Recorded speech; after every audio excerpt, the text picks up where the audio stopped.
Assalamualaikum, Ohayama gozaimasu, and a very good morning to everyone.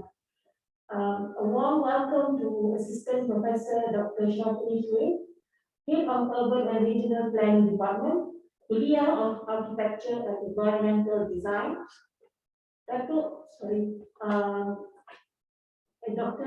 Assistant Professor Dr. Irina Safitri, Prof, Doctor, and fellow students. And joining us today from Okayama University, Assistant Professor Dr. Hiroko Shibakawa, Sensei Hiroko, Yokoso, and welcome Hiroko Sensei. I am Norshidawati Abdul Rashid, a graduate student of Kuliah of Architecture and Environmental Design. Now I will be the session MC for this morning. I would like to give you a warm welcome again to the first Sustainable Development Talks 2021, organized by Urban Regional Planning, URP for short department, under the collaborative research between URP, Kuliah of Architecture and Environmental Design, International Islamic University Malaysia, and Graduate School of Education, Okayama University, Friends of Sungai Kusu, River of Life, and Friends of Sungai Klang, Taman Melawati, River Tree, and Jungle School Gombak. So for your information, this is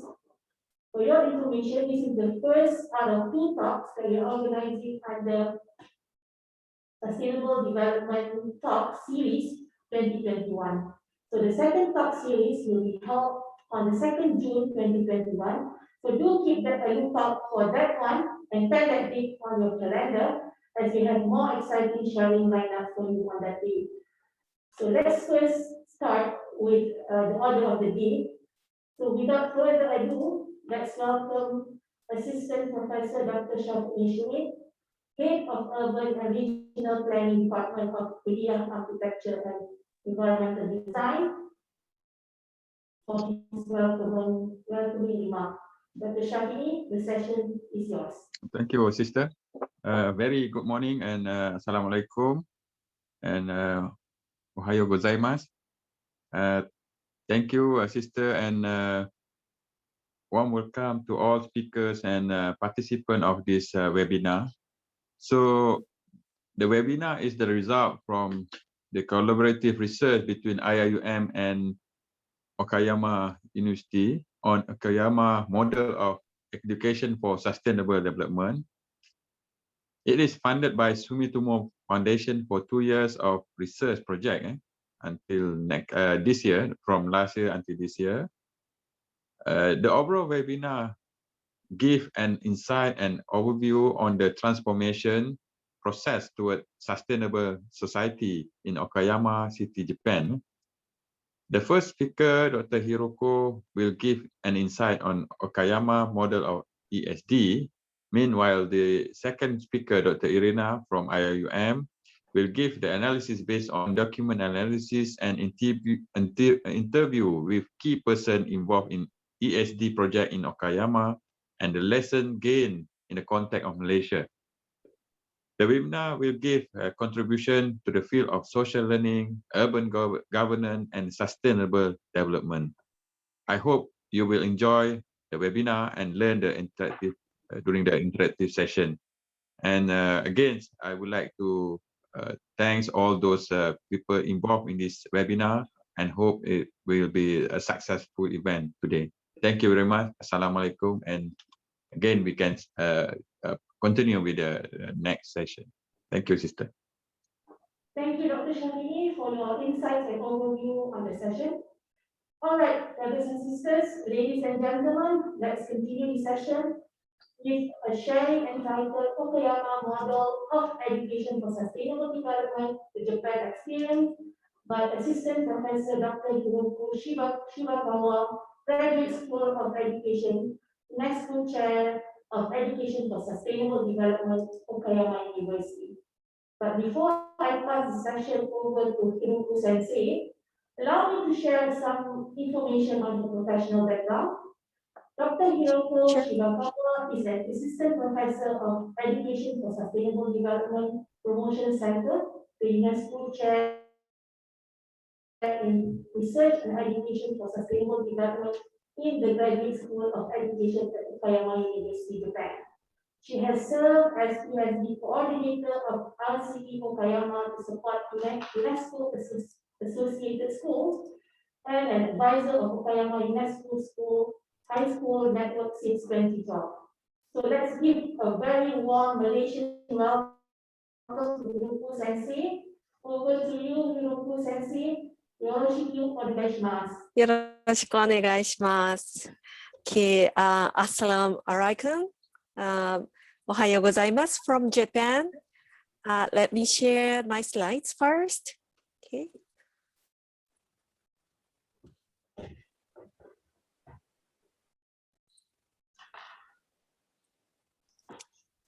Is this okay? Yes, okay. Okay.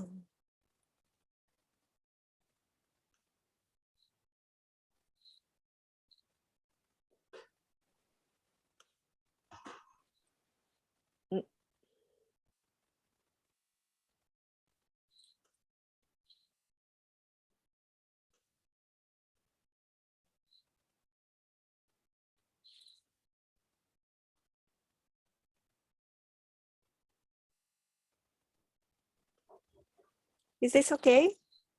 Hello? Yes. We have two screens. Oh, okay. How about this one? Is this okay? This one perfect. Okay, thank you. Okay, today I'm going to talk about the Okayama model of education for sustainable development and my Japanese experience. And all the necessary or supplementary materials are downloaded by the QR code of the top page of my slide. So if you need any supplementary materials, you can download it from the reading the QR code here. Okay, okay, let me start. Today,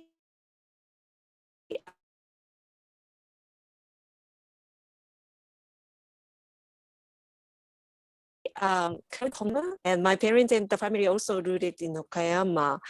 So I am the real local of Okayama.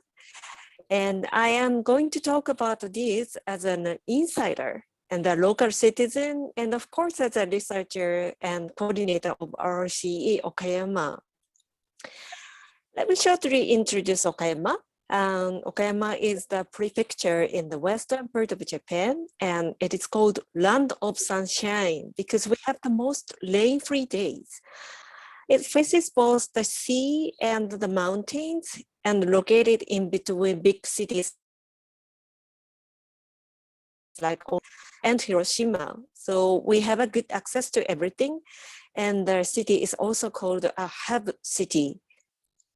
Therefore, it became one of the most popular places for people who wants to move out to the safer cities, especially after the Eastern Japan earthquake in 2011. Let me shortly introduce the landscape of Okayama, if this is possible, okay?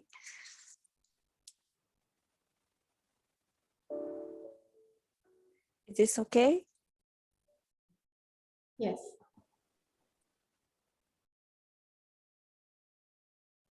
So this is a city overview. You can see we don't have that high buildings in the town, but it's small and cozy, and we have less population density. This is around the station.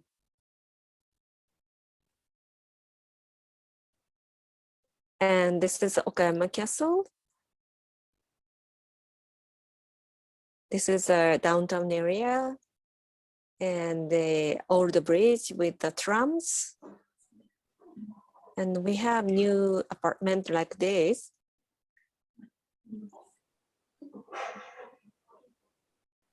And we have many educational facilities like music halls and museums. The number of museums are one of the best in Japan.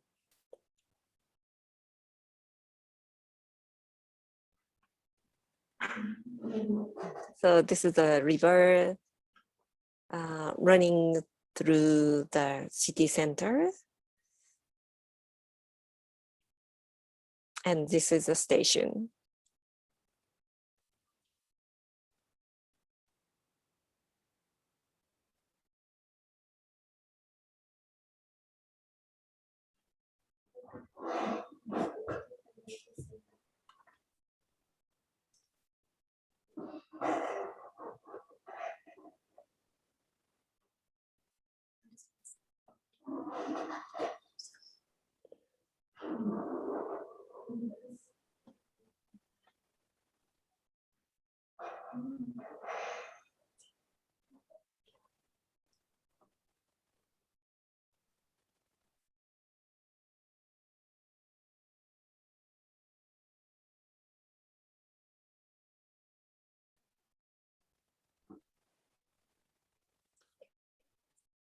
Okay, let me stop around here. Okay, so now let me shortly introduce my university too. If possible, you can download the flyer from the Dropbox folder I have shared with the QR code in the beginning, and YouTube channel may help you to see the facts.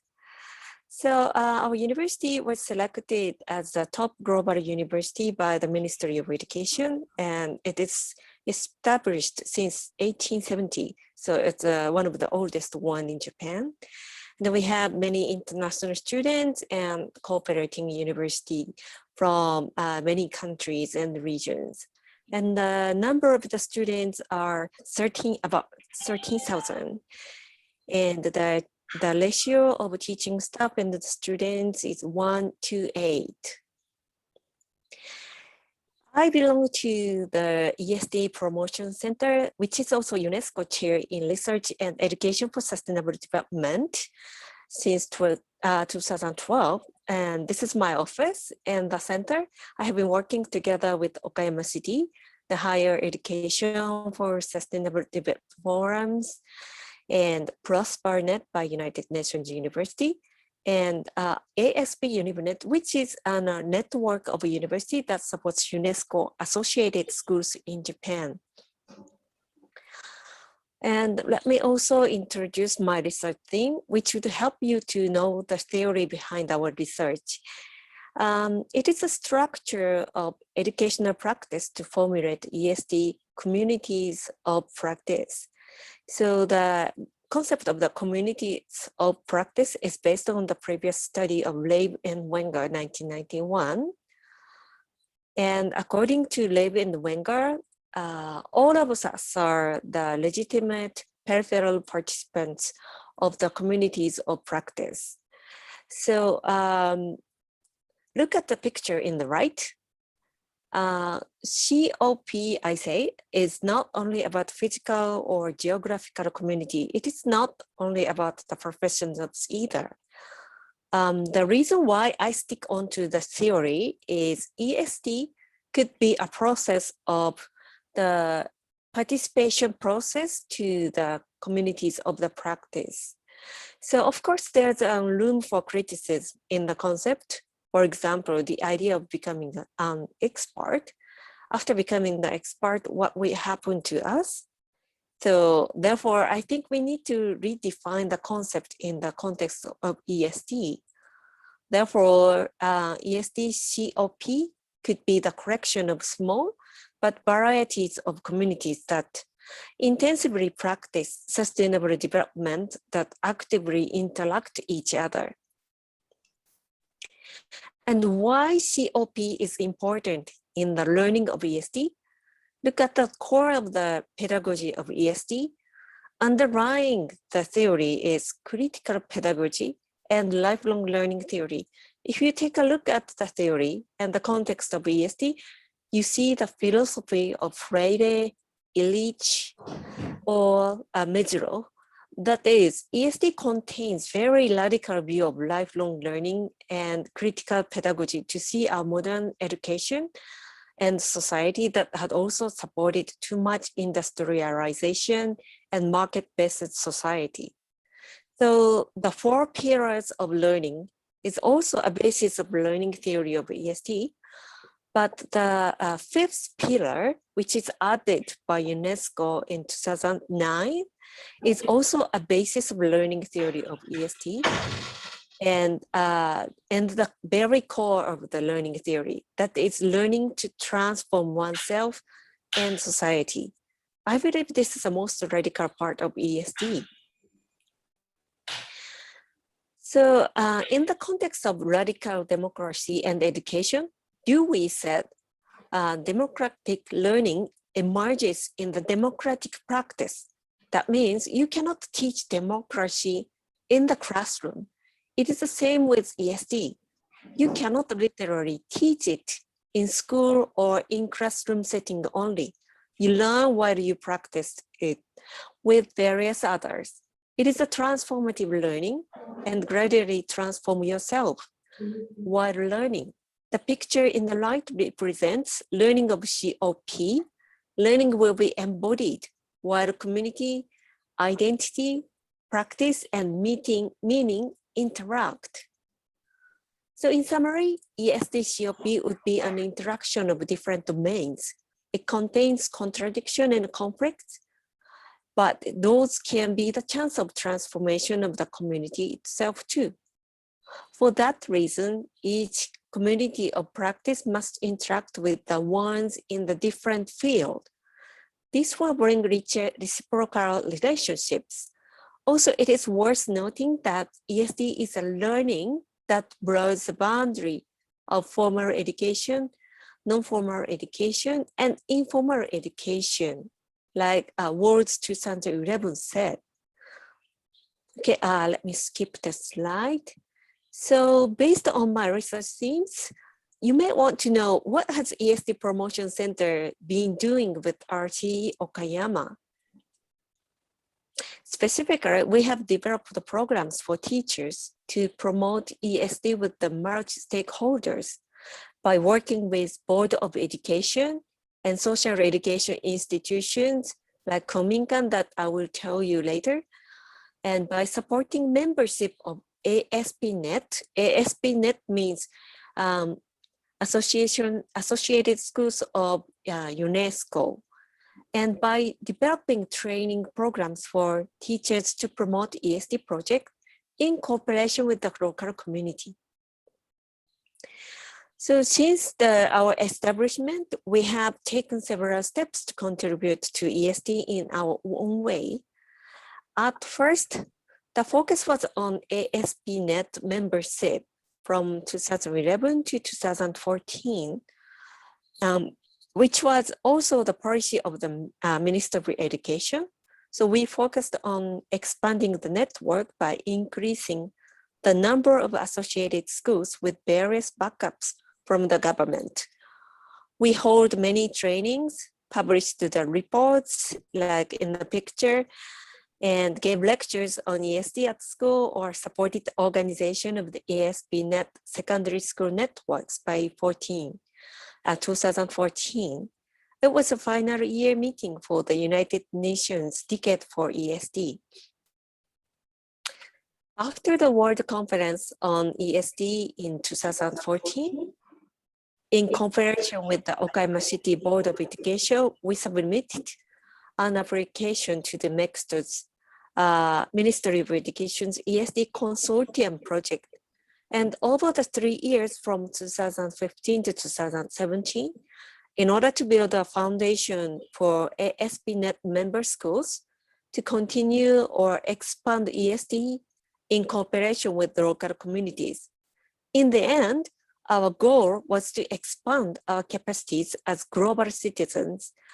I have been appointed as an ESD coordinator to organically connect various stakeholders, and I have been working on how to promote ESD with the whole community approach through action research by visiting each school and meeting each teacher.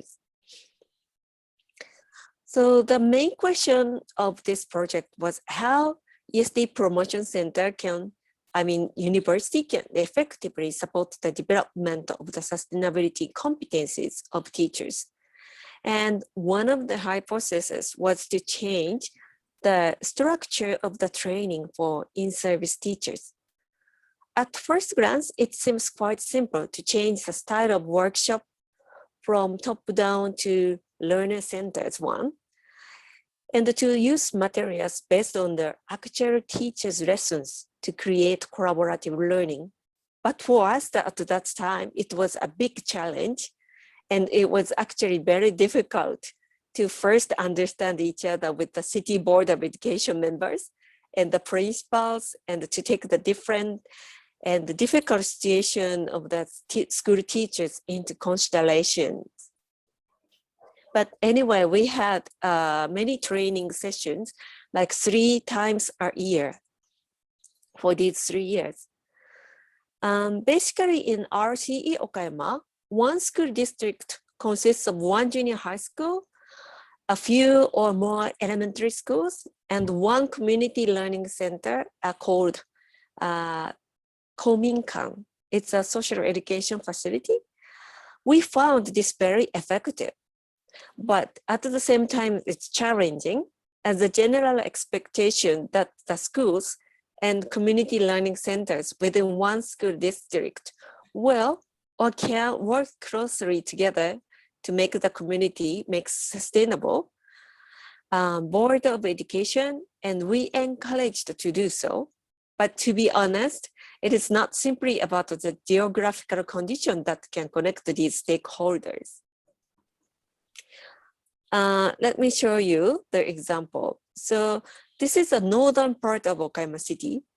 As you can see, some area has an issue of sustaining traditional culture, like the local festivals, due to the aging and depopulation. But on the other hand, it has a great nature to enjoy. So the residents in this area may want to make it more urbanized rather than keep it.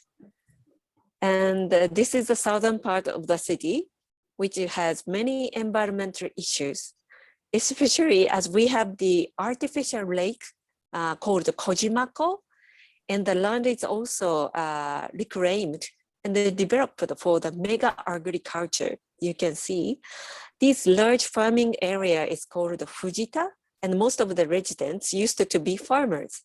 Now there's less number of children, and the youth wants to become farmers. They want to go to the cities and towns to work for the companies. So they also have another issue of sustainability. So in the city central area, the situation is also different. Although our city has received many good reputations as small, cozy, livable city, I will talk it later, but citizens, especially the young generations, are not really serious about making good neighborhood relationships to connect or to cooperate with. This attitude affects the youngest too, especially the public schools are facing serious academic problems.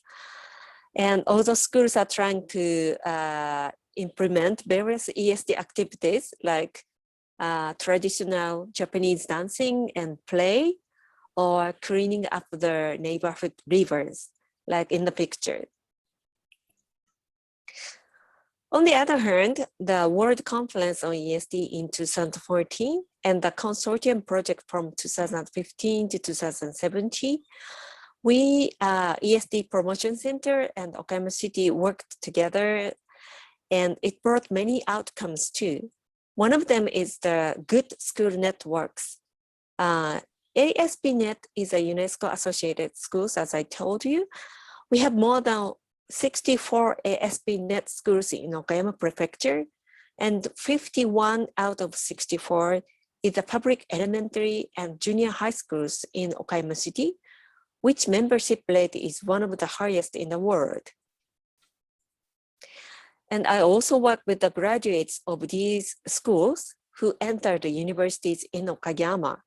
They worked to support and help their high schools, and even after graduation.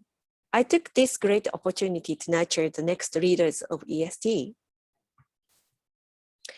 And the best outcome is that many of these youth became teachers in Okayama, now and working hard on ESD and making great connections. So this system works well and becoming one of the model case for the systemic ESD in Japan. So the City Board of Education and I will continue to work even more closely on establishing this system. And of course, we still have challenges in the university. We have not connected these dots with our curriculum's development or academic research yet. We're still in process, I think. Okay, so before I go on to the findings, let me shortly introduce Okayama model of ESD. The distinctive features are these 5. These are the points that the model was evaluated from outside too. But surprisingly, as an insider or the local, we take these for granted. But from the perspective of the other culture, like Irina's eyes, they are very unique. So number 1, the model provides a forum for various stakeholders of ESD through ESD Cafe or ESD Week held by the staffs by the city and the commission members. Number 2, the local government takes the ownership to proceed the project. The budget was annually secured and the city staffs in charge of the project will discuss and decide how to use it with the commission members. Number 3, full-time coordinator was assigned from outside the city office for 10 years. And for example, this lady in the picture, she is still a member of the commission and working partly on the project too. So this newspaper is telling that this ESD coordinator, Ms. Meiko, is working with a private company that wants to be the environmental education company too. And she connects this company with the local schools. And also she gave some ESD trainings to the company staffs in the picture shows. Okay, number 4 is the Kominkan as a driving force. And the staffs are trained to be the coordinators for the local community. If you have never heard of Kominkan, please take a look. This is one of the most famous one in Okayama, Okayama Kominkan. And for me, Kominkan is like a postal office. It's everywhere and easy to visit. And, it is kind of the place that I can spend time since my childhood. However, it has a great possibility for ESD and the good foundation of Okayama City that I have never noticed before. And Kominkan also had some issues. We cannot say every activities at Kominkan is the ESD. Kominkan usually opens during daytime. That means a lot of them seem to be the kind of luxury hobby, like learning for the wealthier citizen who has time and money. Working class people can hardly reach to these fancy classes, like tea ceremony or Japanese kimono wearing or cooking classes. However, the new movement of ESD brought some insight into the Kominkan that I and Irina will tell you later. And number 5 is what you can see from my previous slides. We support their activities, but did not lead it. We encourage people, teachers, or educators, independent activities, but not guide them or lead them to what we want to be. So this is another point. Now our city, Okayama, has still systemic issues since the full-time coordinator and the members of the divisions of ESD promotion at city office were all retired and changed by the last year. So it is a challenging year for us now. After the ESD consortium project ended in 2017, we also have a difficulty connecting schools and teachers of ASPnet. For these issues, we have secured another funding from Ministry of Education last year and created the video learning materials to encourage schools, teachers, and the community. So if you have a chance, please take a look at my website, and you can see the video learning materials and the supplementary textbooks. In the supplementary textbooks, we also had commentators from overseas, including your lecturer at IIUM. Thanks. And so my question is, has ESD communities of practice been formulated via the ESD project?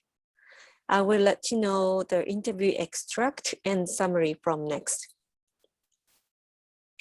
So the historical context of ESD in Okayama, as a, I think environmental partnership project is on the basis of the ESD project in Okayama. So we had, after 1992, Okayama City's Division of Environmental Preservation decided its main theme is climate change and biodiversity. So they thought it necessary to motivate and encourage the citizen and enterprise to transform the awareness and behavior towards environment. Then the city also created the ordinance on their own from 2002. And the project was introduced in Johannesburg Summit in South Africa in 2002, and it was highly evaluated and appreciated its bottom-up process and the local government's attitude of accompanying the project. And this made the foundation and also matched the stream of ESD. So after the membership of RCE in 2005, there became the diversity of the issues of ESD. So in 2005, after the certification of RCE, the themes that Environmental Preservation Division focuses gradually changed to the more diverse ones, like international issues, local revitalization, and developmental disease, welfare of the handicapped, and so on. So one of the members said the fields that we worked used to focus on environmental education only. However, after 2005, there are more and more unique activities came up, and we met various people from different backgrounds that ESD brought.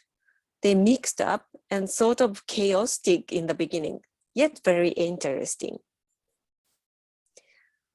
And then we had the cross ties between the Division of Environmental Preservation at the Okayama City office and Kominkans. Already in 1990s, there was a collaborative relationship between these two, like for example, recycled oil soap activities. So the concept of ESD came in and revitalized the issues that Kominkan originally had. For example, as I told you in the previous slide, the main user is the senior citizens or limited to the specific group of people. As a result, it widens the variety and the views of Kominkan activities. So one of the Kominkan staff said and commented, like, seeing this mixed chaotic situation of environmental preservation project and the ESD in the beginning of the ESD, decades of ESD, I thought Kominkan should be the solution and the most possible place. So let me explain the perspective transformation of people involved with ESD from the interview. So one of the most impressive words from the person involved with ESD is this. At first, I did not understand why we have to protect the endangered species. However, gradually, I understand that we are not just preserving these species, but we are trying to create the environment society where all life is embraced and respected, including those who have difficulty in living in this society. It is not to try to change the person. It is to make our society livable and more sustainable so that they can live just as they are. This is pretty impressive. So from this comment, as Okayama ESD project or Okayama model of ESD, people involved did not have clear understanding or definition of ESD from the beginning. Neither the university showed the policy or did professional education to them from the beginning. Rather, such gradual understanding of people involved with ESD connected the scattered sprouts of sustainability in Okayama City one by one. This is my analysis. And how have the actors promoted ESD? Some of the actors said, it is very difficult to make the existing groups of people instantly understand the concept of ESD or sustainable development. Therefore, we invited the people, groups, organizations that have been leading sustainable development related activities to ESD project to support their activities. We told them like, your activity is already closely related to ESD. And this made it easier to promote the project. These people gather at the meeting and understand each other's activity. Then they naturally started working together to spread their activities. So my analysis is that the leading actors like staffs at the city office, Kominkan, or schools who touched the concept of ESD changed their way of forming consensus, creating networks or learning. They did not try to change everything from the scratch, but they utilized the existing system and found the part that they could easily change in it. They have transformed the method.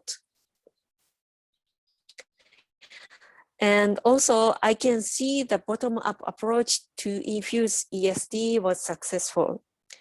So one of the training staffs at the Kominkan said, she said, I have never shown the ideas or values of ESD in the series of lectures at Kominkan. If we try to make people understand the words, simply it is very difficult and it is not good. It is better that the participants understand it and transform on their own. Sometimes I intentionally ask them critical questions or say some opposite opinions, but never show the words of ESD. This is another approach. And my analysis is it is worth noting that these educators and promoters of ESD patiently waited until the learners self-motivated action and activities. There was no manuals to promote ESD in the beginning. Rather, it has been a process of trial and error, and they did not focus on whether people understand ESD very much. So the local government offered these educators opportunities to learn and connect. Even in those training sessions, the bottom-up approach was taken, and which made the foundation of ESD promotion in Okayama. And what has ESD transformed then? I think number one is transformation the local community. So one of the actors said, we had such activities as using eco bags for a long time. However, honestly, it is limited to the certain people. And when we added value as ESD to the activity, then it connected to schools or other groups and the activities was spread. This experience that they could share the activity with the local community as a whole, then they have transformed their awareness. That they are the members of creating the local community together with the confidence that their activity can be done with others. So before, creating the local community or nurturing human resources are supposed to be the jobs done by the limited people like school or local government or the director of neighborhood association. However, through ESD, they come to feel that they are also raising children, having a certain role in the society. Thus, they have transformed their attitude to engage with the local community. So I think it means transformation of the local community is transformation of the engagement of the people and the community. And I can see the transformation as educator and as a learner.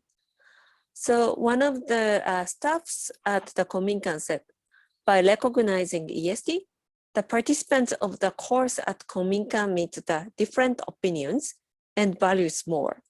Through such a learning, they also started to enjoy the transformation of themselves, listening to different opinions, gain more insights, and incorporating opinions of others. So my analysis is that when educator changes, it brings a change into the classroom or courses.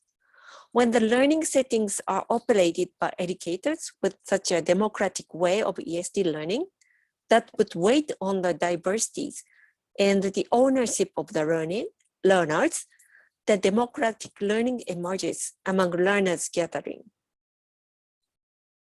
However, we still have challenges of ESD in Okayama. So there are two big challenges now. From number one is from participation to leadership of the youth.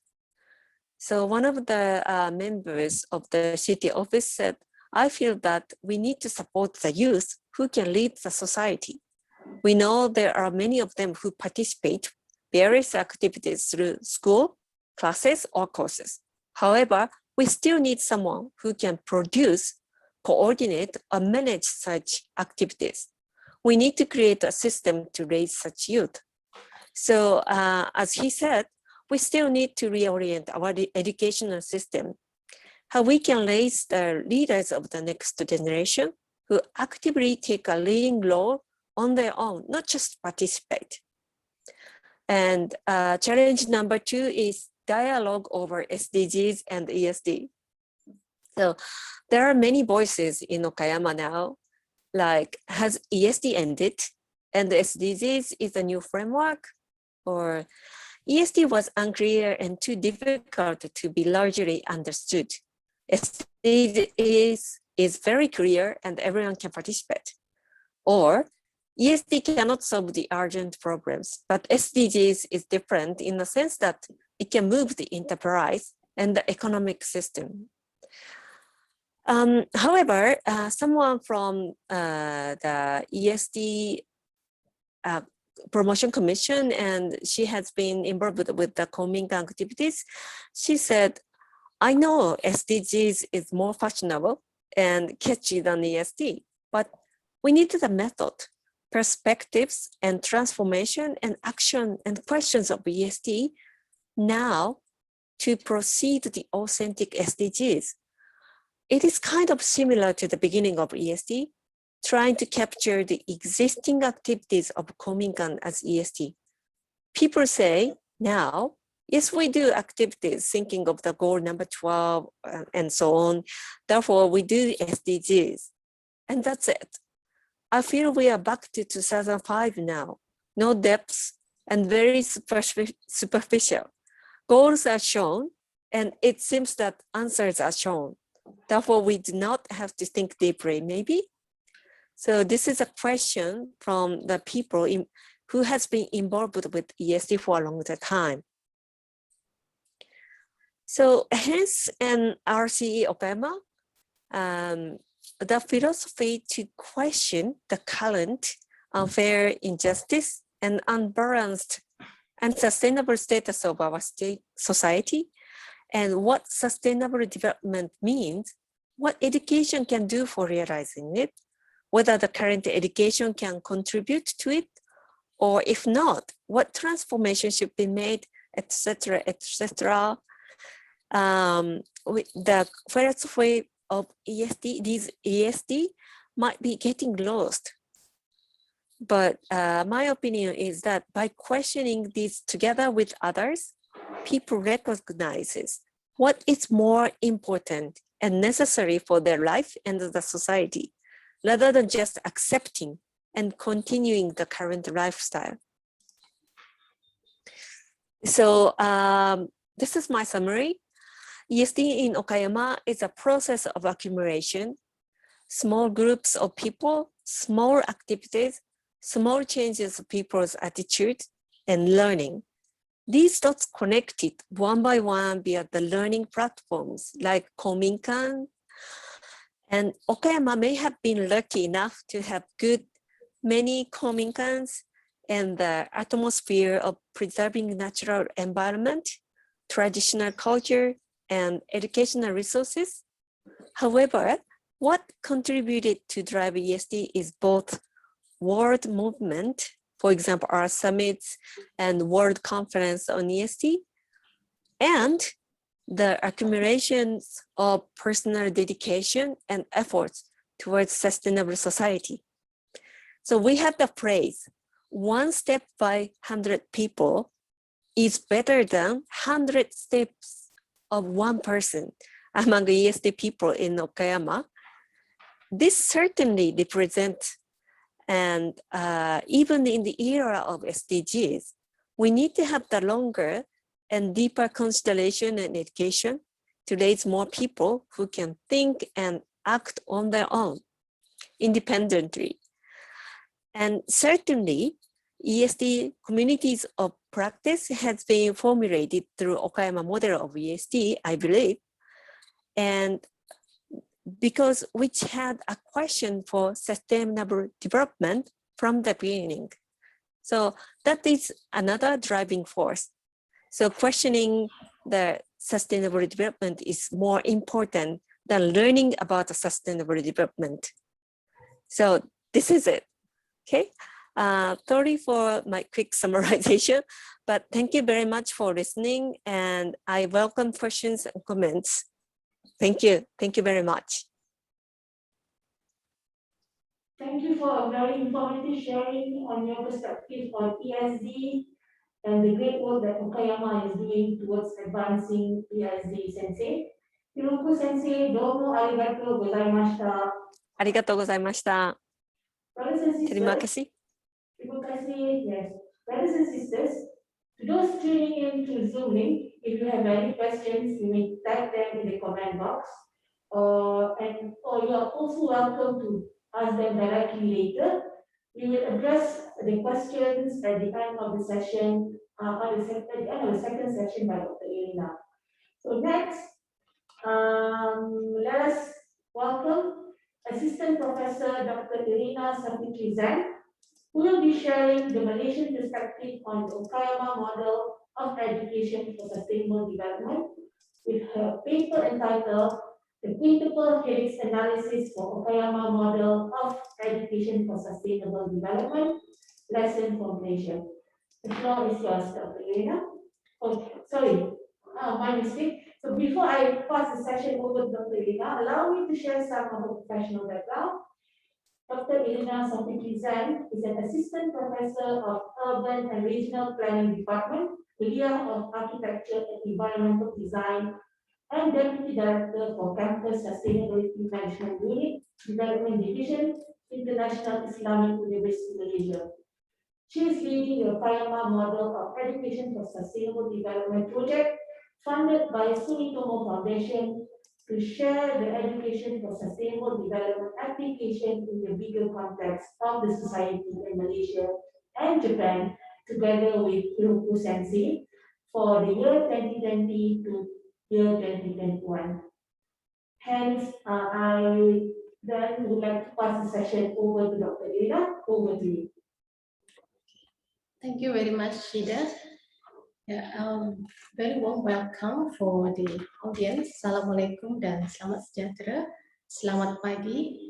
So continuing from the first presentation of Dr. Hiroko about the Okayama model of education for sustainable development from the inside, and I would like to give the perspective from the outsider, and perhaps we will give different reflections from learning perspective in the bigger context of ESD.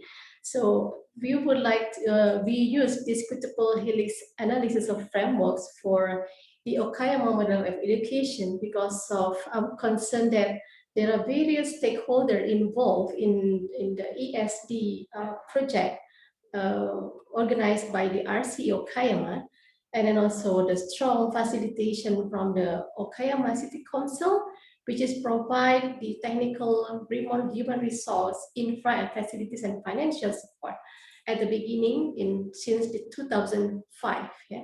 And then they are also actively facilitate the neighborhood associations, local community on any project related with ESG, such as conservations, environmental concerns, and also other related issue with this sustainable developments. So there are many research has been highlighted on the effective of social learning for sustainability also through the establishment of a unique form of the Kominkan or community learning center, which is function as one of the platform for social learning and works closely with the various parties, include the school in this area. But then how is the interaction among these various actors and stakeholders? And then what are the critical success factors contribute to the model? This is not found in any literature review document analysis that we've done during this research. So that is why we use this quintuple helix of analysis. And then, which is based on the model of Okayama et al. In 2012, where the model itself is emphasized on the trying to understand the knowledge and its source on how is the 6 component of the domain or the system, subsystem in the quintuple helix is interact each other. For example, like the political system, how the governments provide the situation that or condition that harness this interaction and collaboration among the subsystem of domain. The system itself is the involved the society, and then based on how they interact with the society and the nature. Well, the aim is actually for this quintuple helix is to establish nature as a central component for innovation and knowledge co-production. So the spirit is slightly different from the beginning, from the other type of helix, such as triple helix that you may familiar, and also the quadruple helix. But this emphasis on the quintuple helix is the socio-ecological transformational perspective and changes that contribute to this society, sustainable society practice in Okayama.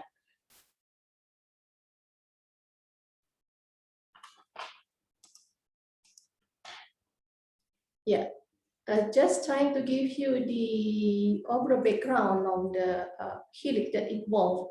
We are familiar with this triple helix, the government, business, and university collaboration towards knowledge-based economy, and changes towards the involvement of society to be more democratic in terms of knowledge creation and also knowledge society. But we call it as a quadruple helix, and we are also very familiar about this. But the quintuple helix on how we are contextualize and includes the environment for the society as part of socio-ecological transition is more given emphasized, but more publication and research has been done in the Europe country, and then this is why encourage us to having a closer look on how this quintuple helix can use and is possible to having for deeper analysis on how the Okayama model has transformed this society. So allow me also to bring into the recent changes of the university mode of knowledge production. We are aware that mode 1 is the more on the university research basic, where the social education and learning and advancements in more on the transfer lasers fair mode, and then changes toward the mode 2 on the technological transfer mode towards commercialization and also part of the knowledge-based economy. But recently, the mode 3 is more on the knowledge community interactions, where the university knowledge exchange mode is more on towards on the knowledge-based society. And this is why we are also taking into account the democratization of knowledge in the Okayama cities. So what is the education for sustainable development? Perhaps for those who are new for this ESD, so I would like to share a bit on the definition, give you the contextual why we have brought up this SDG 4, especially target 4.7 under the SDG 2030 Global Agenda. So the global itself strives to ensure inclusive and equitable quality education and promotes the lifelong learning opportunities for all. So under this goal, we can see that the Kominkan itself, CLC, and also the model of ESD Okayama is actually provide these opportunities. And but then for the target 4.7 itself, we also look at on the definition on the target 4.7 is clearly stated that the education for sustainable development is to empower learners to take informed decision and responsible action. So this responsible action that is really emphasized is in order to achieve the environmental integrity, economic viability, and society, not only for the present generation, but also the future generation, while respecting the cultural diversity. So it's very contextualized, localized, and each of these a local area or community might have different application, but of course it depends on the local context. And allows me also to share the ESD concept by UNESCO, where the ESD itself is also need to consider several key sustainable development issues into teaching and learning. For example, several issues that now is very profound is the climate change, disaster risk reductions, biodiversity, poverty reduction, and sustainable consumptions. All of these key issues is actually also part of the SDGs goals and targets. So this definition also emphasizes on the involvement of the participatory teaching and learning methods. So in order to motivate and empower learners, and also to change their behavior and take action. This is part of the 21st century learning of UNESCO, where the learning to be is part of the, it's not only changes for this itself, but also changes for the society. It's a big and a tough a duty actually. So the ESD also consequently promotes competency like critical thinking, imagining future scenario, and making decisions in a collaborative way. So with these all the features, we believe that the model of ESD also is actually carries several characteristics of the ESD. Okay, now we enter our some of our findings from the quintuple helix of analysis for Okayama model. So let me start with the political domain on how is the political domain itself provide the condition and provide a solid foundation also for the model of Okayama in the Okayama city. So part of the first part on the Okayama ESD project start initiated in Okayama City since 2005, which is organized by the Regional Center of Expertise RCE of ESD in Okayama, work closely with the Okayama City Council. This is also promoted by the Okayama ESD Promotion Commission, where the aim is also again to create a community where people learn, think, act together and towards realizing a sustainable society. From these aims, it shows that it's not only people learning to do, learning to know, but also learn how to act and practice this ESD. And the 2014, the declaration also designed to achieve the systemic transformations by contributing the realization of socially inclusive and equitable economy with the renewable capacity of the earth and planetary system. So this is to realize the consider the existing nature in Okayama Prefecture.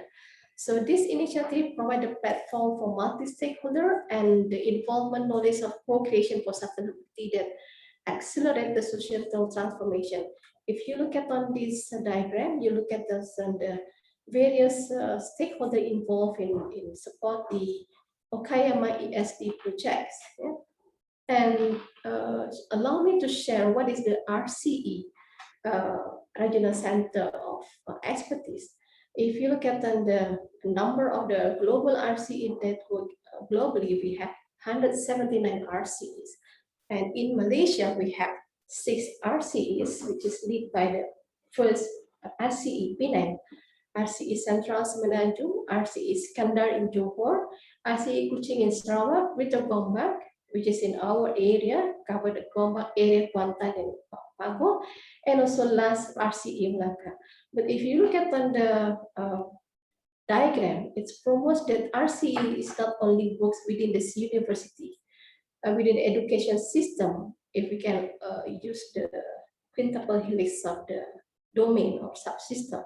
So the interaction also allows within the university to contribute to the high school, middle school, or elementary schools, and also the horizontal or lateral collaboration between among the schools. And at the same time, we may overlook that the consideration of the museum and library in Okayama in Japan is overall. This is actually provide a solid foundation. The inclusion of this source of knowledge, museum, library, and parks, this is part of the social education in Japan.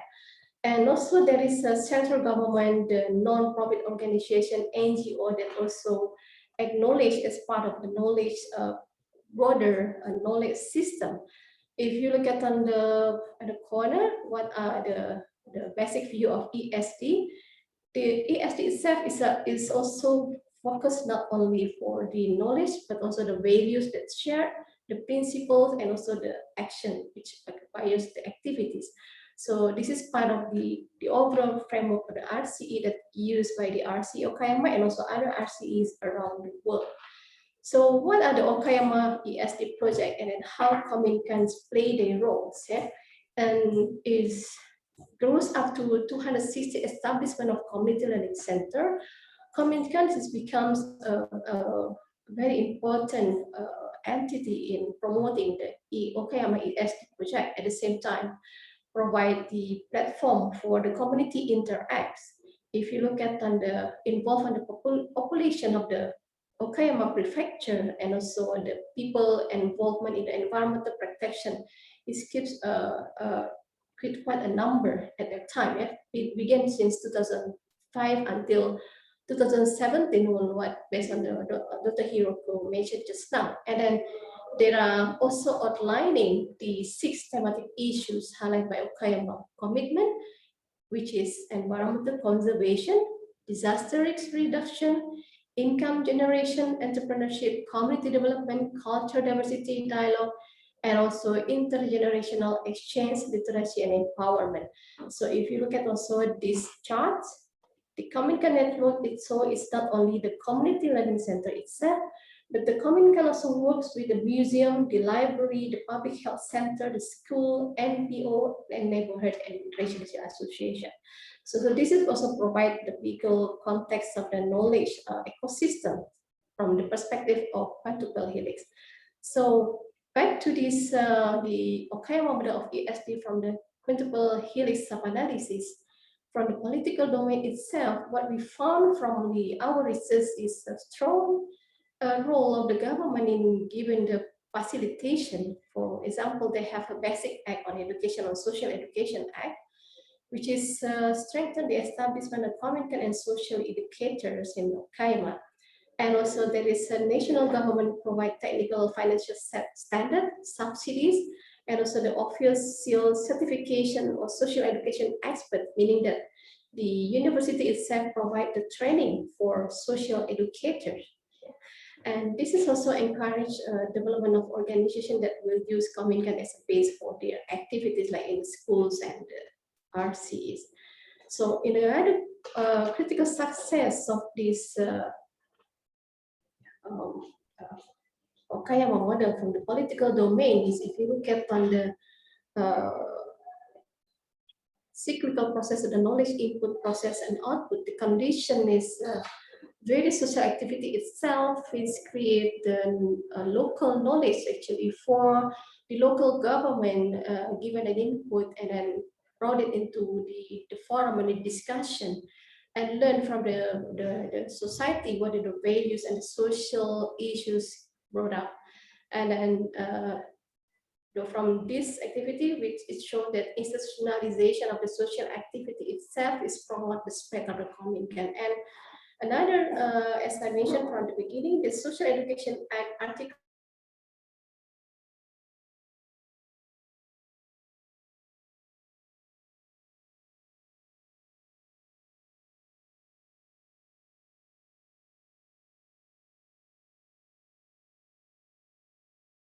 education, including physical education and recreation, primarily for out-of-school young people and adults, other than such education activities as are conducted as part of the curriculum in accordance with the School Education Act. So this is very also support the lifelong learning process and activities as part of the knowledge-based society from the perspective of Quintuple Helix. And another critical success factors is also the continuing effort of the Okayama City Council is by provide the award for any ESD project conducted in these regions. And then this is also another slide that shows the ownership from the government itself continuing until now to promote the ESD activity. And now we are moving on into the education domain. How the education system is also contribute to the model of ESD. First, let me share with you the role of the university in provide the course for the social education managers. This is certified by Ministry of Education, Culture, Sports, Science and Technology, where they execute by the Faculty of Education in Okayama University. So if you look at the knowledge process itself, the course content is very, very strong in terms of provide the social lifelong learnings, collaboration communities, and also the general administration for social educators who works in the Kominkan. And then there are also the social education law article 9.5 that also rules that there is a need for social education manager to be certified. So this is also another strong contribution from the process towards the sustainable societies in Okayama. So allows me to share with you what is the earlier establishment of the Kominkan, which is very common in Japan, that maybe can inspire us, because this Kominkan is, I can say, is multi-generational places. We have visited the Kominkan in 2019 when we present our paper also about this community learning center in Okayama. So I can see that this is a solid foundation of the strong attention from the government provide a solid foundation for the non-formal education at the Kominkan or community learning center. And this is also, if you look at the social education, it's really defined in this act, where the national and local government very encourage education, carried out within the society, and in response to the individual demand and also the communities. So this is really a community based on how to look at on the role of the government and local government in facilitating the democratic society. At the time is this post of World War II. Yes, so if you get this picture, black and white here, it shows I found in the document, and I found this is also another intervention from the political domain to create the sustainable society in Kominkan and Japan as a whole. And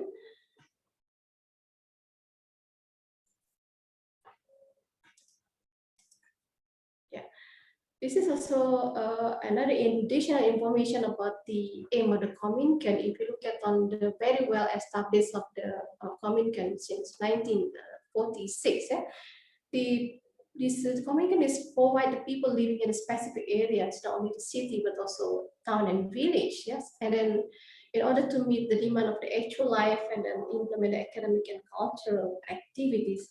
So the Kominkan itself is really close to the people in Japan and Okayama, of course, in cultivate the residents to improve their health, to develop the character, revitalize the daily culture, and enhance the social welfare. So these are the facilities that are provided in the Kominkan, and this is also part of the strong lifelong learning program in the Kominkan. You can see here.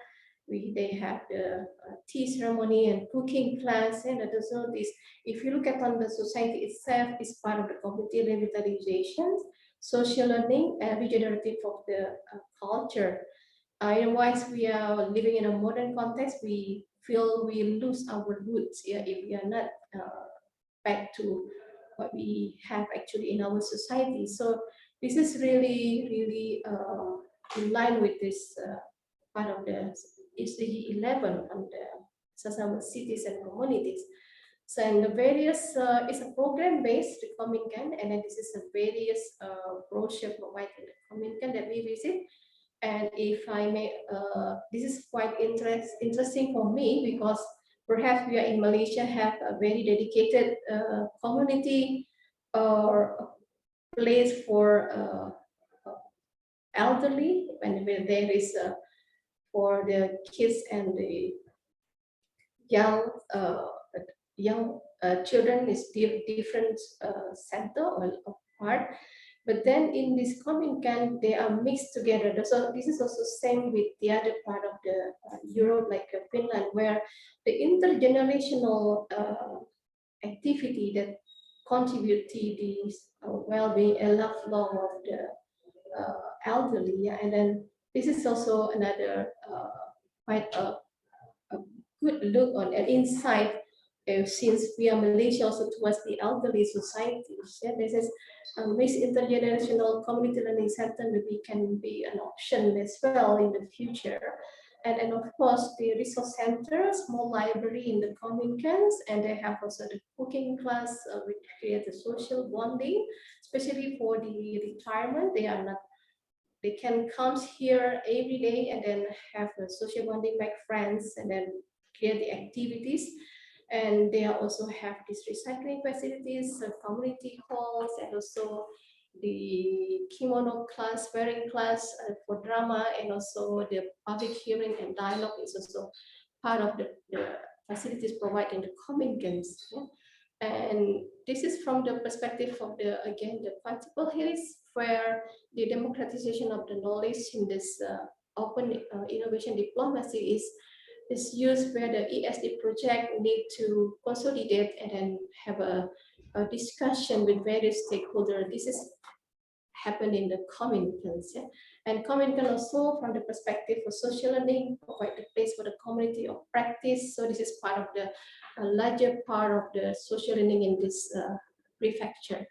So another closer look on how the interaction between the domain of the media-based unit and also the nature environment is how the one of the Kominkan, Seno Kominkan, in the racing community Seno and Mishima district. I never been there. This is part of the document analysis. And we are, what the interesting effort here is they are trying to share the local history with the new residents, and then they have the let the local residents explore and sharing the local history for the old residents, peoples here. And then they share about the importance of water source in this area. This is can say about the environmental knowledge, but how the local people in the past to take care of the water throughout their lives in the culture base. And this is to show that how they are maintain and then preserve these water walls as part of the local history map of the Mishima district. This is how the result is the water well map that is used as part of the Kominkan brochure activity and also information about this district. And another interaction about the school beyond the school activity beyond the class is where the school children's in one of the activity by Kensei Municipal Elementary School is using the area in close to their schools, where they put the student on the safety of food and safe, healthy way of the living through eco-friendly agriculture. This is the knowledge that they got from the class. But the knowledge process itself is they bring the school children outside the class and then let them interact with the local peoples and how they appreciate these tacit knowledge in applying the ducks as part of the eco-friendly agriculture methods. And this is also part of the life learning schools in eco lifestyles. So this is trying to also give more interesting school activity rather than only sitting in the classroom. Yeah? And the other activity on the interaction of the natural-based domain, education, and also the local communities, where the farmers want to promote modern agriculture, but they are actually destroy the nature and the local species that they call it as Ayumodoki, is endangered species. And this is also a very, very shows a high concern of the nature conservation from the Okayama City Council, especially for the environment preservation departments. And this knowledge process that involve in this different interests is actually where they sit together and then discuss about the different perspective of the Ayumodoki in order to preserve the survival of the species. So Kominkan arranged the talk about the needs of agriculture, sustainable agriculture practice, and the nature, and also the conservation of the Ayumodoki. So the knowledge output from this is the school children of have a deeper understanding and knowledge about the local research in their area, and then create meaningful bonding to their place. And of course, this is also for the community itself to avoid the toxic habits that can harm the environment to conserve the Ayumodoki. So this is the picture of the fish, and then how the local students also involved in getting to know how is the endangered species and the effect to this and responsive of the agriculture, modern agriculture practice.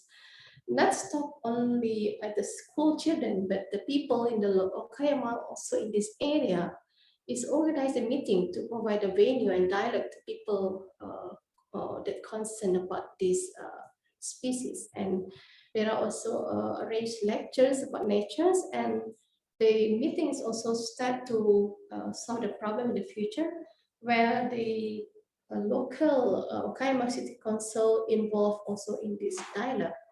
And this is also to show that RCEs in this context involve the universities, the primary schools, and the local government, the non-formal education sector. If you look back to the social educators in Japan, they have this entity to be involved in this dialogue and forum occasion in this Kominkan. So the last about the economic and education and culture-based domain, I may share with you on how it is the Saidaichi Kominkan is one of the Kominkan provide training for the elderly about the udon schools. You may know about this very famous and familiar type of meal for the Japanese, and then this udon school create to for the find motivation as one of the effort for the life after retirement for the elderly. And then they also insert the culture and historical perspective of udon. This is part of the how they conserving the traditional knowledge on the udons itself. And the knowledge process itself also to open the udon cafe in the popular shopping area. And then this is also expansion of the community base into towards the commercialization. And the expert from the university helps to improve the quality of udon from the food quality perspective, and then the try to improve the marketing strategy and business penetration for this udon cafe. So at the end, the knowledge output from this process is actually lead to the revitalization of the local cultural community. And if I can share with you the various co-interactive entity and domain in this prefectures, yeah, it shows that the activity of each of these entity need to be captured and documented. This is one of the concern on the knowledge-based society in the Quintuple Helix. So if I can also, again, what are the reinforcing mechanism for this Quintuple Helix is about the ESD promotion commission role in order to build things and strengthen the support, and also training the professional of ESD coordinators. This is also part of the reinforcing mechanism of this Okayama model. Documentation and the existence of the community learning center, empowering young people, and also record of the type co-productions of knowledge. So in each of the partner or domain, they have very specific roles in order to contribute in different ways, but towards the same directions. And of course, the as I mentioned, from the critical success factor for the Okayama itself, also part of the Social Education Act intervention to support the social learning and also the lifelong learning as part of the SDG target 4.7. The training the professional certified social educators is also part of the acknowledgement and legitimation about the social educators that make Malaysia can learn on how to strengthen the social education by formalizing these social educators. And the forums, local event, website, newsletter, and the publication is also part of the social culture base and nature environment, the part of the domain interaction in Quintuple Helix. And the local community lead to solve the local issues is also showing the strong facilitation of the local government and the involvement of the school children that give them the real world experience for their local area. So if I may share with you the overall, how is the closed loop system of the knowledge-based society in Okayama? You may say that these school students seems like they utilize the real world, yeah, the outside classroom, and then also they are actively interact with the local community, also interact with them, and not only there, they share the result on how is if there is any local issues related with the environment, social, that can be brought up in the Kominkan, and then the Okayama City Council, the government, local government also have a session at least once a year for these interactions. So it seems that the Quintuple Helix can give us a clear, more understanding in the bigger context of knowledge ecosystems, where the domain or each subsystem also contributing each other in their unique way. And this is also part of the co-creation, co-evaluation, and co-implementation of knowledge. And seems like the 1940s effort of the local Japan governments in democratization of the knowledge, it shows is part of this eco-societal transition of the society.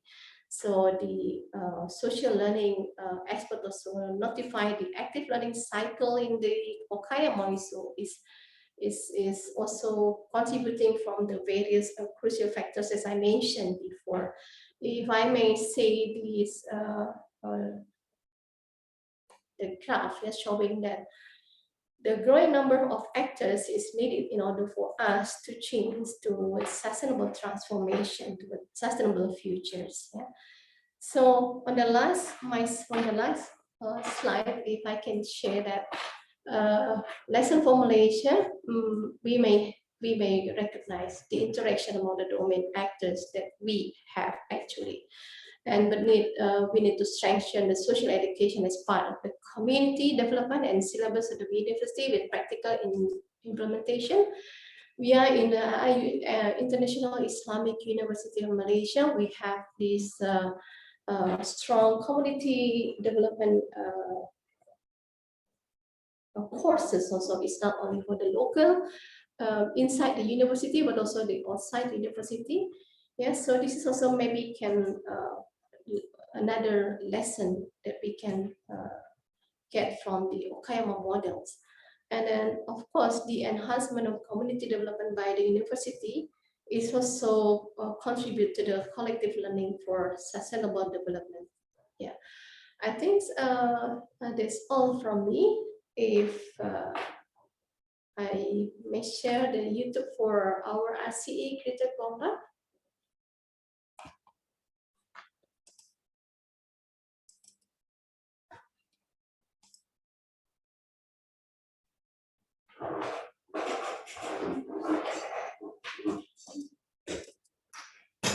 Some. Which one?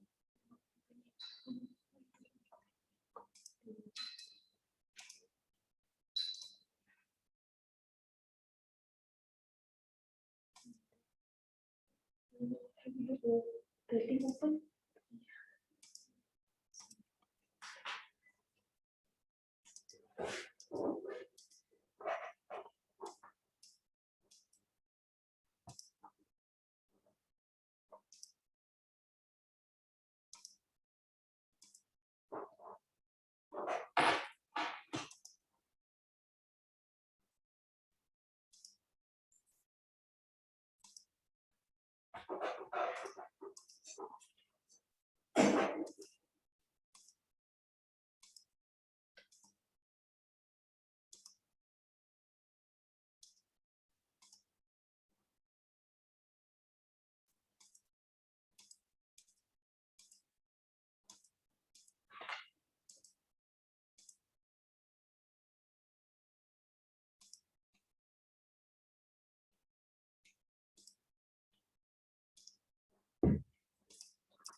Okay, I think that is the end of my presentation. Thank you very much.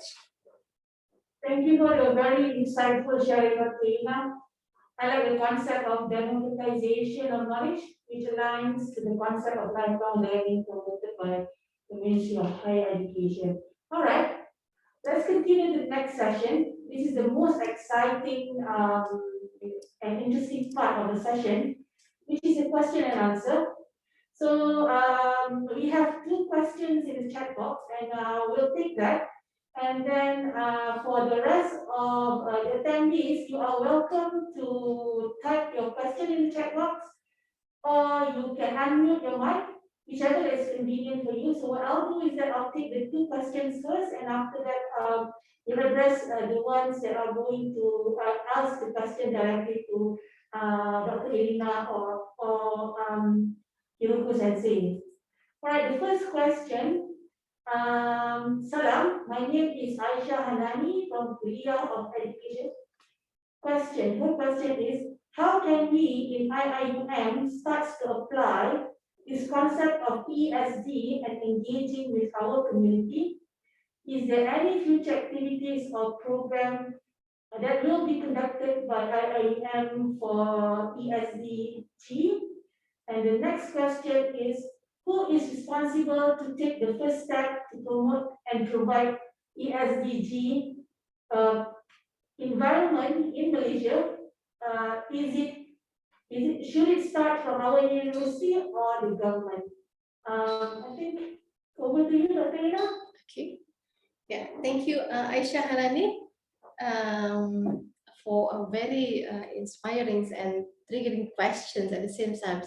Yeah, perhaps aware that from the beginning that the multi-stakeholder involvement and then the various frameworks of analysis and also the co-interactions in the diagrams, perhaps confusing you as well at the same time. But let me start in the taking into account on our situation at the IIUM. We have RCE Greater Gombak as shared by the last video and YouTube. So we are actually in IIUM is part of the RCE Greater Gombak. We are secretariat for the RCE Greater Gombak, and then include the IIUM Pago and also the Pantans. So yes, as if you look at on the structure, we are working with the local authority in the Gombak is the Majelis Municipality of Selayang. And then we have several NGOs and also schools partner. It's not only the primary school, but also the secondary schools. Yeah, and we have our own thematic area. If you look at on the video, if I can share also you at the same time the website for RCE Greater Gombak, so you can have a look and then you can join our activity as part of the student in IIUMs. Yeah, thank you very much. And the second question, yeah, Chilin, for thank you for the comments. The question is there any example of ESG or something similar in Malaysia, and what are the stakeholders organization championing that? So as I share with you, there are 6 RCEs in Malaysia. If I may know that your location is, where is it, and then you can join strictly the organization, the NGO, the local authority or residential association belongs to your area. And then normally the RC also partners with the university. If you look at on the RCE Penang, partner with the USM. This is actually the first RC in Malaysia. RCE Kuching work closely with the University Sarawak, University Unimas, if I'm mistaken. Yeah, and Trans Menanjung with University Malaya, and Iskandar Malaysia with University of Technology Malaysia, and RCE Melaka recently with the championed by the Green Growth Organization, if I'm not mistaken. Yeah, so you can look at where yourself, and then you can join this RCE. Normally they have this website, so you can just type your the RCE related to your area. Yeah, I hope I answer your questions. Yeah. Okay. Just for the interest of everyone listening in from Facebook Live, Chalim asked the question. Hello and thank you for the informative presentation. My questions are if there are any examples of ESG or something similar in Malaysia, and who are the stakeholders and organization championing them. So Dr. Irina has addressed that. And I'm going to also read a comment by Dr. Nur Zalifa Abidin. She says, Assalamualaikum, I am Dr. Nur Zalifa. Malaysia also have done similar approaches of engaging the societies and interlinking and collaborating with all stakeholders.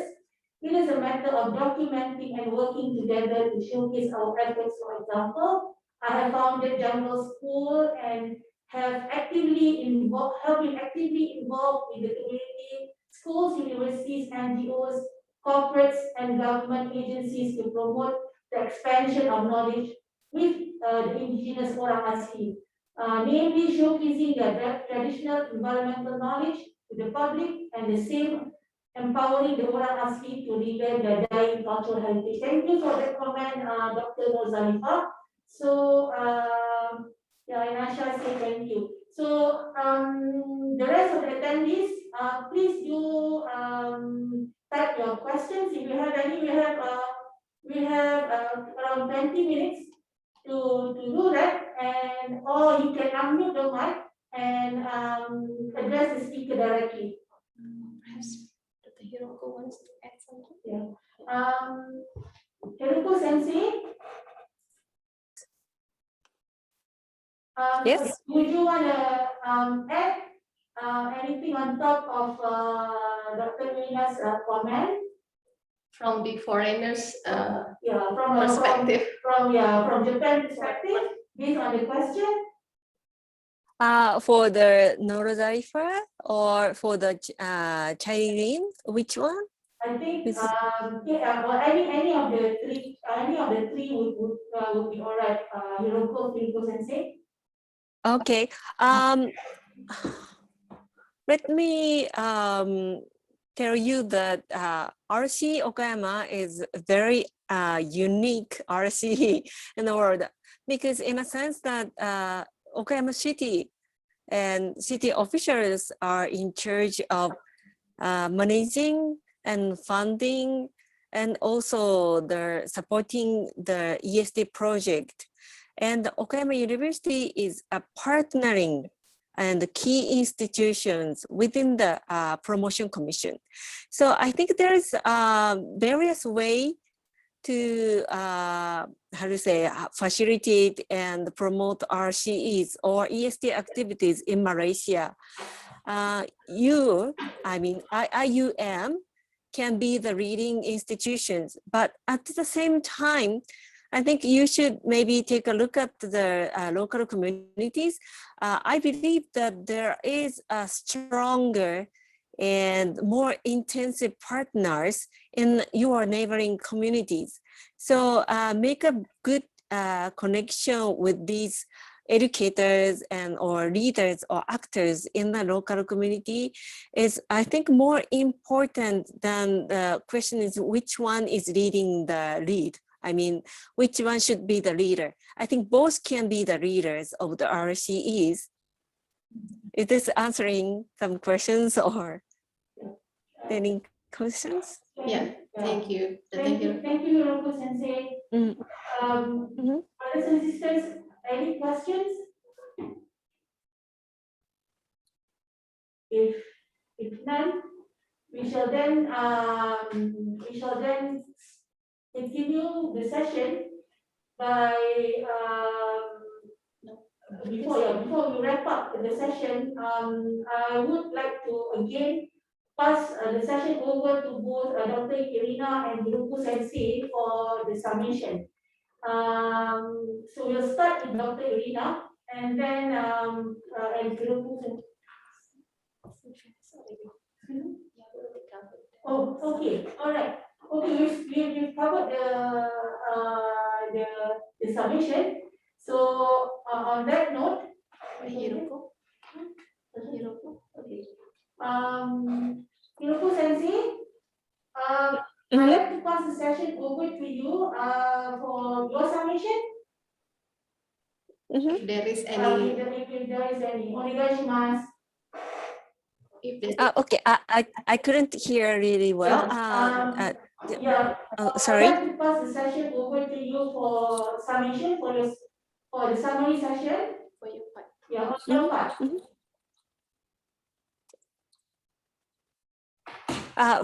From my part, Yeah. the summarization of this session, right? Yes. Okay. Yeah. Yes. As you can, the audience can notice that I have or we RC in Okayama has been successful in formulating the communities of practice and also the sustainable society through the even with the perspective of Quintuple Helix mode. However, we still remain in our lots of room to develop ESD, and many issues are unsolved. Then I think it is most effective that if we work together, even though our conditions are so different, and our how to say, like climate condition or cultural conditions are so different. But if you have the if you're living in the same city like me in Okayama, you just take it for granted. And I even take it the Kominkan system for granted, and I thought it's all over the world that it is easy to have these facilities and to have this system. But through this international collaborative international research, I realized that how important it is to evaluate the activities of ESD or the existing facilities with the different perspectives or different method of research. I think that the university can contribute to the to solve the issues that Kominkan had faced for these long years. So I think this, I hope this discussion and our research will also contribute to refinement and the reorientation of ESD, not only for Malaysia, but maybe for in Japan, because as I told you before in my slide, I think this year is a very challenging one for us too, since the maybe COVID-19, and since we have the budget limitation, and also after 2017, we once lost the strong, tight connection between public schools and Kominkans little by little. So I think it's time to reconnect and reorient and redefine the concept of SDGs and ESDs now, and universities and cities and the communities can work together again to further promote ESD, I think. So we can learn from each other, and honestly, this is a great learning chance for me too. Thank you very much, everyone, and thank you very much, Dr. Irina and IIUM. Thank you. ありがとうございました、ち先生。ありがとうございました。Okay, before we end, actually, we have two more questions and one comment.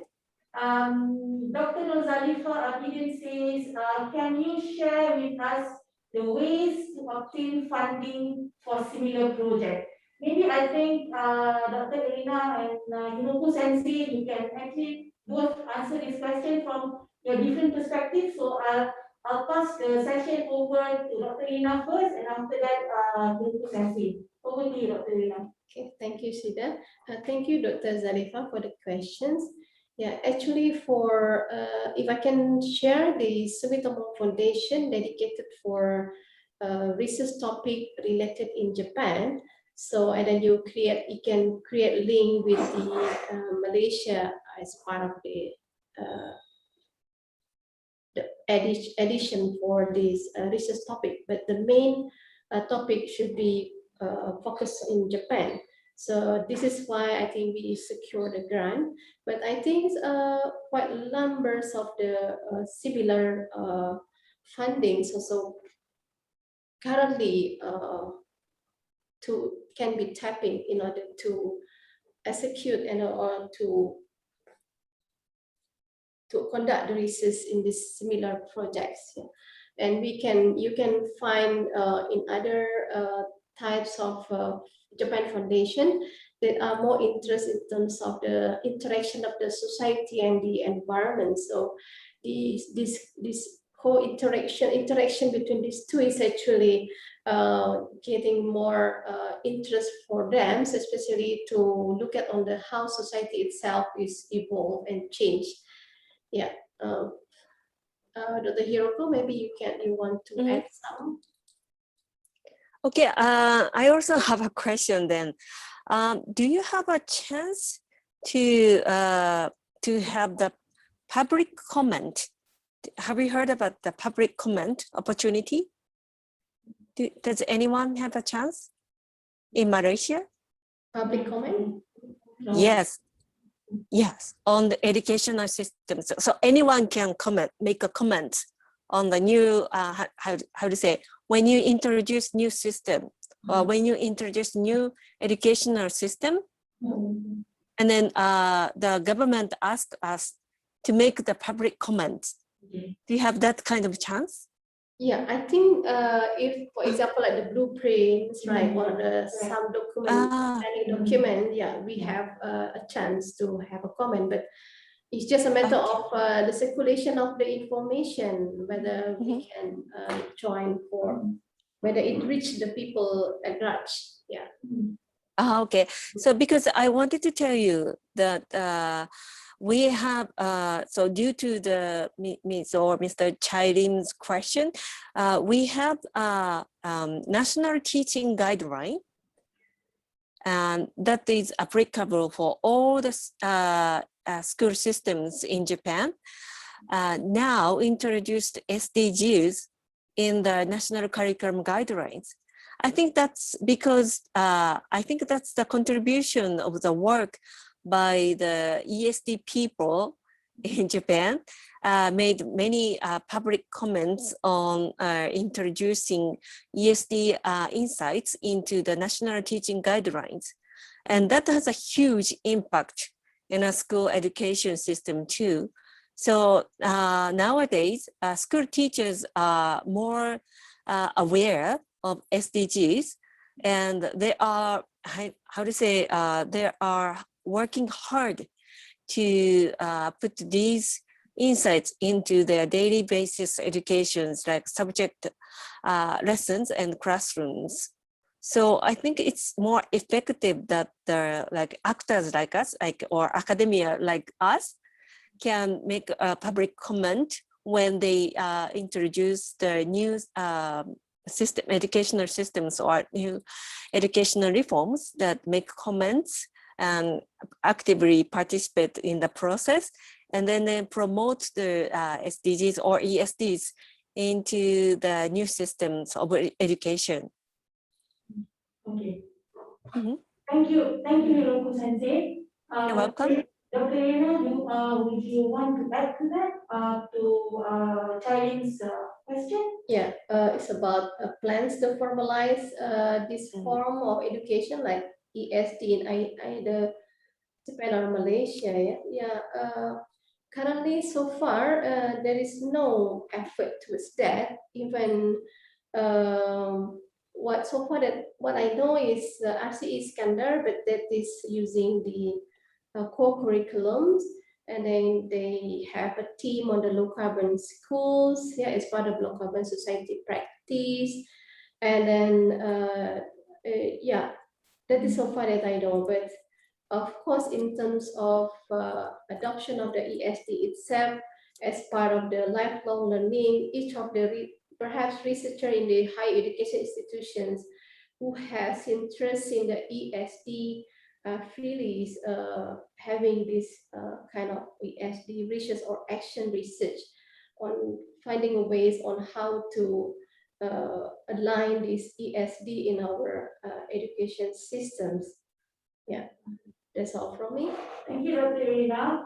Another comment in the chat box by Boyd Joman, and I'm reading this in the interest of those who are tuning in from FB Live. That is also the work with rural communities by my friend Prof. Gan Lukapis and team at University Malaysia Sabah. Example include a community-led effort in Timbuk Canyon area and in Ranau district. Together, we work with village communities in the Klais, Beaufort district on how the people champion the protection of Klais forest and peat swamp. So for Hiroko Sensei, she's referring to a place in Borneo, Sabah. And also the project that's similar to Kominkan. And Chai Lim says, thank you, Hiroko Sensei and Irina-san. There was an excellent insight into the sort of formal platforms Japan has and how Malaysia could possibly adopt such a system to have more bottom-up approach in policy making. Thank you, Chai Lim, for the feedback.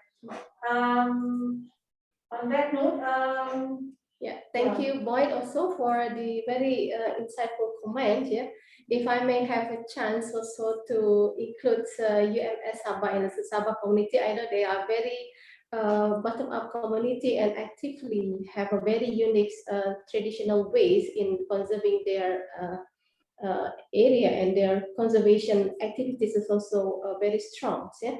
So I wish I have more chance to do the research together with you in the future, Mr. Boyd. Thank you.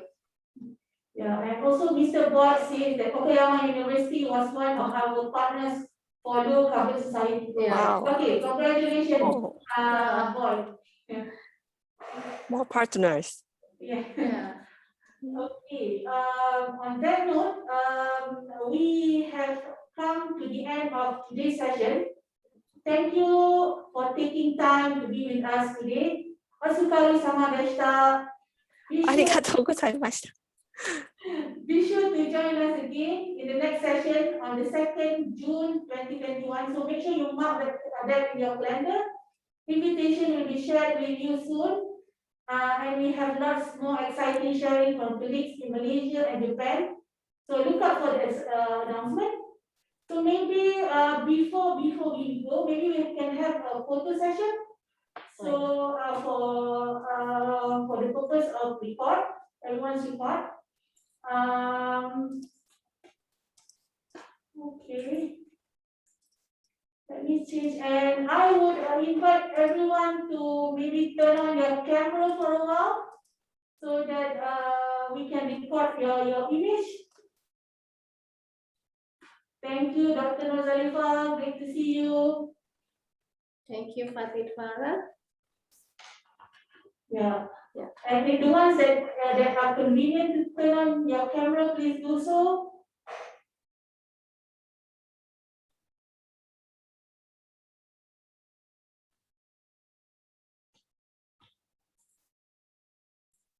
Okay, I think, all right. Everyone's ready?